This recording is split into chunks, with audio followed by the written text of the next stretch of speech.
Welcome to our lecture on imperialism, or at least the second wave of imperialism in European history. So 1871 saw a new balance of power in Europe. We had the unification of Germany, we have the unification of Italy, and so you'll start to recognize a little bit more of the European map, although certainly not exactly what it looks like now. But we've got a big Germany, we've got Italy down here. One of the parts that's probably most different from today is this Austro-Hungarian Empire over here. Yeah. But with this new structure, we're still going to try and maintain that balance of power. It's just a different balance of power that really incorporates especially this German Empire. Italy is not nearly as powerful at this point in time, but especially the German Empire there. And we're going to put that attempt to maintain a balance of power together with this imperialist drive. And a lot of people see this as really the one of the precursors to World War I. In fact, I feel like the next couple of lectures are all going to be, and this is a precursor to World War I. But that's how we tend to look at this era, is really how does it lead us in that direction. And it's interesting because for the half century before this, imperialism had really fallen from favor in most of Europe. For several reasons, partly because the American Revolution and the result on England proved that you didn't have to spend the money to take care of a colony to exploit it financially and to make quite a bit of money off of it. Also, the ideals of liberalism and nationalism didn't really mesh with the concepts of an imperial attitude. How can you say that all Italians should have their own country and then go somewhere where it's definitively not Italians and take their country from them? Really, prior to the 1870s, it's the Dutch. They still have the Dutch East India Company and the lands associated with that, and the British, who have a massive empire at this point still. Canada, India, Australia, several other places, South Africa, lots of British imperial territories as well. But otherwise, the only thing you really got is the U.S. Now, the U.S. is still expanding its territory quite dramatically, but because it's contiguous, because we're going west and it all touches the rest of the U.S., we tend to see that as not imperialistic, which scholars would debate if that's fair or not. But why, if everybody kind of dropped off the idea of imperialism, do we suddenly come back to really popular imperialism? Why bring this back at this point in time? Well, scholars really look to 5 reasons. Okay, you've got economic, you've got military, you've got religious / racist. They kind of go together at this point. Popularity of the concept of empire, and then just competition among empires. So let's look at each of those. The great mercantilist companies, by and large, had been pulled apart by laissez-faire economy. But that didn't actually mean that it stopped the attitude of going out and finding markets. In fact, probably expanded it, because you have all of these individual entrepreneurs after the mercantilist companies are brought down that want to go and try and make money. And they believe that these new markets, these new places in the world, are the places to make money. The problem is that they really don't have a good understanding of the cultures that they're going into. They are going to expect other cultures to act and believe about the economy the same way they do. Probably one of the most notorious instances of this is going to be the Opium Wars in China, or between China and, well, it starts with England and it's going to get bigger. But we'll take a little look at what happens in the Opium Wars here.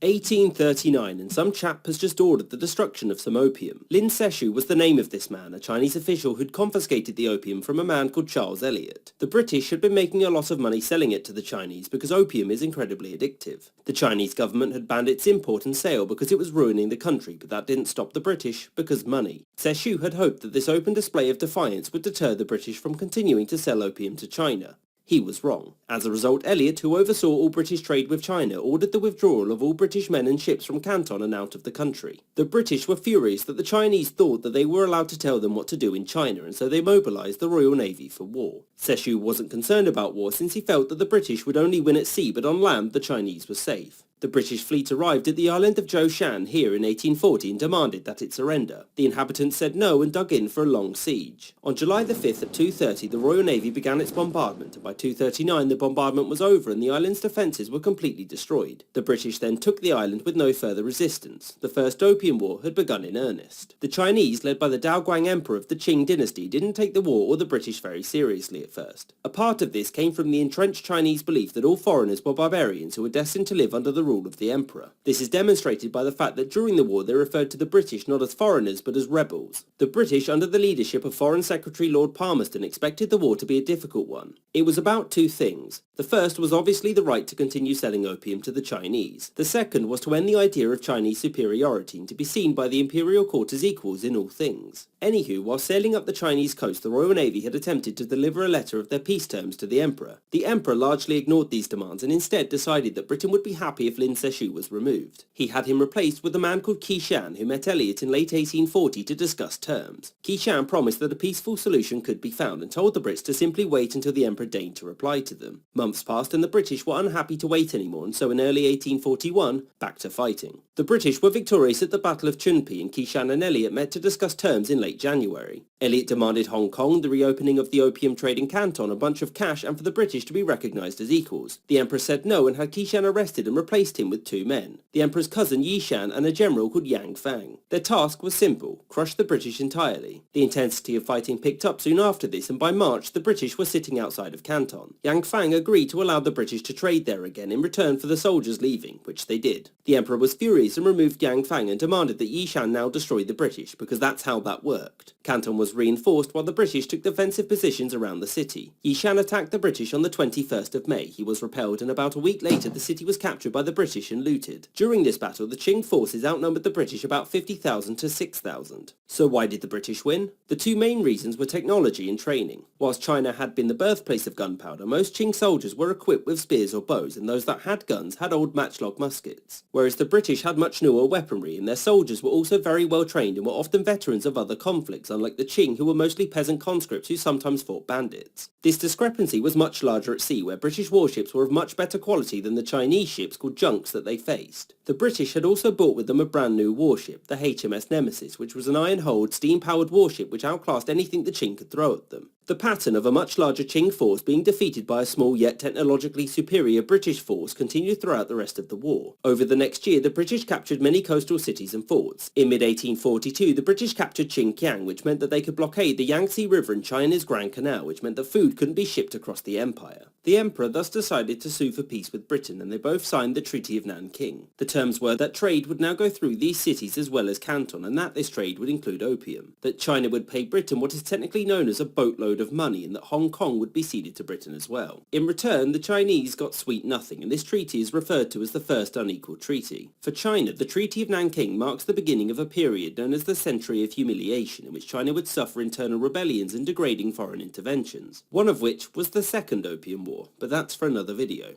I hope you enjoyed. Alright, now what about military protection?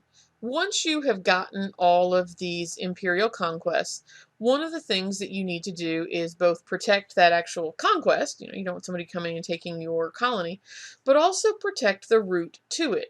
It does no good for you to have a colony that you can't securely access. If somebody's going to cut off your access to it, or make it difficult, you're going to have to pay a fee to pass through or something like that, then you've lost the value to that colony.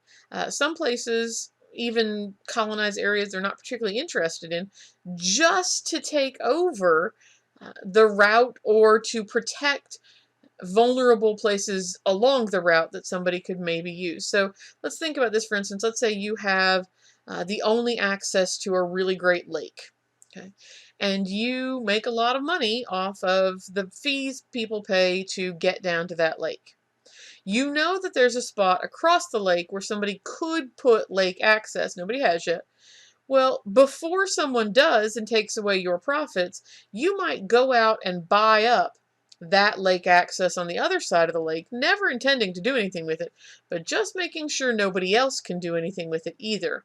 That's how some of this colonialism is going to happen. Some of these places are taken because you might just need a refueling stop on the way to somewhere. It might not have any other value to you. It might be a place that you could see somebody else, like I said, cutting off your route. And so there's a military protection issue um, that slides into this. Out to it. Once again, the British provide the classic example, India. India had been the lucrative jewel in the crown long before the official takeover of 1858. But India was on the other side of the globe and took weeks to reach by ship. To protect that route, the British gradually acquired colonies as way stations. I'm going to name off the Cape route. First came the Cape route around the Cape of Good Hope. Important way stations included St. Helena, acquired in 1659, Sierra in 1787, Cape Colony, South Africa itself in 1815, Mauritius in 1814, the Maldives in 1887, and Ceylon in 1815. But of course, once the Suez Canal opened in 1869, everything changed. The British began to concentrate on protecting that route. So now the Mediterranean became more important. Gibraltar, which had been acquired in 1713, Malta in 1814. Egypt, the home of the Suez Canal, more or less went bankrupt in 1882, so the British, remember, not because they want colonies, just to protect their trade, moved in and simply took over. That in turn led to interests in the Middle East and the Persian Gulf. That explains the British interest in Somalia and South Arabia in 1884 and their 1920s acquisition of Palestine and Iraq. Now, of course, the viability of Egypt depends on the Nile. So the British began to worry about this as the Germans moved into East Africa in the 1880s, so they practically had to grab Kenya in 1886 and the Sudan in 1898. They continued to protect Cape Colony, South Africa, especially after the discovery of diamonds there, by bagging Bechuanaland, now Botswana, between 1884 and 88, Rhodesia, now Zimbabwe, between 1890 and 91, and Swaziland in 1907. So it was all done to protect the jewel in the crown and the jewels of South Africa. Now, you can see here the vast numbers of routes, the colonial patterns, especially obviously the kind of hot pink there with Britain having a lot of it, but vulnerable places. What if England stopped you from getting around the Cape of Good Hope here? What if you got cut off from, I mean, look how many places own territory over here and over here. And so everybody's very concerned about what they can get to. Now, there's also a religious/racist component to colonialism. For the openly racist, those who certainly didn't mind admitting their prejudices and were quite proud of them, uh, they saw this as a poor use of resources. They saw that in many of these places, the native populations were living on vast resources that were very, very valuable, whether it was land that could be used to grow cash crops, whether it was natural resources that would be useful in industry. We're going to see the second industrial revolution probably next time, and the resources needed for that. But what they perceived this as is these backward civilizations not able to take advantage of what they had. And basically the idea was that if you can't use it to its fullest extent, you don't deserve it. One Englishman wrote that to the development of the white man, the black man and the yellow must ever remain inferior, and as the former raised itself higher and higher, so did the latter seem to appear nearer and nearer to the brutes. He has no trouble at all making local populations out to be essentially uncivilized savages because they're not using their resources how he would use the resources. Okay. Add that to the social Darwinism of the 19th century, where people take the idea of survival of the fittest and say, well, the society that has reached the highest peak, and they define that as technological peak, the most progress in technological ways, is clearly the superior society. Therefore, it is the society that should survive. It is the fittest society. And so they're even using what they would consider scientific methods to justify this. Okay, and some pretty terrible documents come out of this about how you can identify different races, horrible stereotypical things in them. It's a rather unpleasant time for literature. Um, Now, for others, this is always a rough part to talk about because they believed that they were doing God's work. Okay?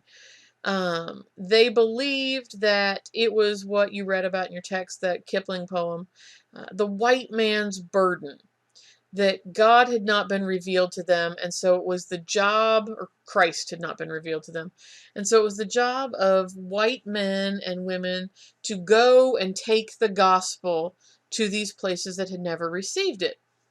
And if it stayed there, that would have been one thing. But they took it further than that. They believed that the way they lived was a symptom of their godliness. You ever heard the old saying, cleanliness is next to godliness? Okay. Notice this is the white man's burden referenced on a soap commercial here. Okay. And so they went and they built churches and they built hospitals and they built really useful things that brought great technological advances to some of these areas. But the attitude that came with that was very what we call paternalistic. That here, oh, you children of people, let me take care of you because you're incapable of taking care of yourself. And that's a very damaging attitude to come in with. And so the white man's burden, that attitude that it was a responsibility that good people must bear, um, was very damaging to the structural society, or the societal structure, flip-flop, in these areas. It keeps Native people out of schools, it keeps Native people out of governmental positions, it keeps them subjugated in a way that, even if it doesn't include slavery, includes basically a separation of hierarchy that really is going to have long-lasting impacts on the colonial world.